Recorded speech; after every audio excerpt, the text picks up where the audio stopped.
আসসালামু আলাইকুম। আজকে আপনাদের দেখাবো অতি সহজে কিভাবে একটা আস্ত মুরগি গ্রিল করতে পারেন। আমি প্রায় 2 কেজির অনুমান একটা মুরগি নিয়েছি। নিয়ে ভালো করে ফ্রেশ করে ধুয়ে আমি চাকুর সাহায্যে এটা জায়গায়, জায়গায় আমি একটু কেটে নিচ্ছি। কেটে নিয়ে যে চাকুর মাথাটা আছে সেটা দিয়ে আমি পুরোটা বডি আমি এভাবে কেচে নেব। কেচে নিলে হয় কি মশলাগুলো খুব দ্রুত ভিতরে ঢুকে এবং সেদ্ধটা ভালো হয়। আমি প্রায় 2টার সমান ছোট, ছোট 2টা লেবু আমি এভাবেই চিপড়ে দিয়েছি যাতে লেবুর টকটা যে পুরোটা বডিতে মানে হয়ে যায়, মিশে যায়। তো আমি আগেই হলো সয়াবিন তেলটা নিয়েছি, সাথে আদা রসুন বাটা, গুঁড়া মরিচ, ধইন্যার ফাঁকি এবং যে হলো মশলাটা, গ্রিল মশলাটা, দারচিনি এলাচির ফাঁকি, স্বাদমতো লবণ, সয়া সস এবং চিলি সসটা অবশ্যই অ্যাড করবেন। চিলি সসটা আমি দিয়েছি, চিলি সসটা দিবেন।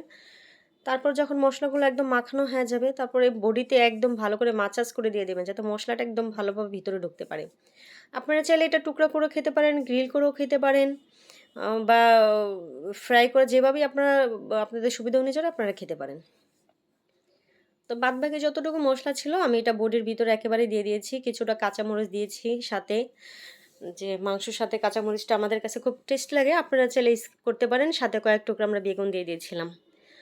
অবশ্যই আপনারা যদি এটা ওভেনে ফ্রাই করেন, এটা এই যে গুনার সাহায্যে আপনারা 2টা ডানা, 2টা রানের সাইড অবশ্যই বেঁধে দিবেন।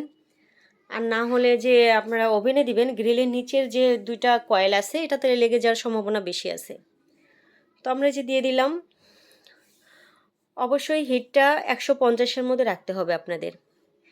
150 এর মধ্যে ওভেনের হিটটা 150 এর মধ্যে রাখলে হয় কি আপনার হলো ধীরে, ধীরে এটা ফ্রাই হবে, ভিতর থেকে সিদ্ধ হবে, লালচে ভাবটাও হবে, পোড়া ভাবটা আসবে না।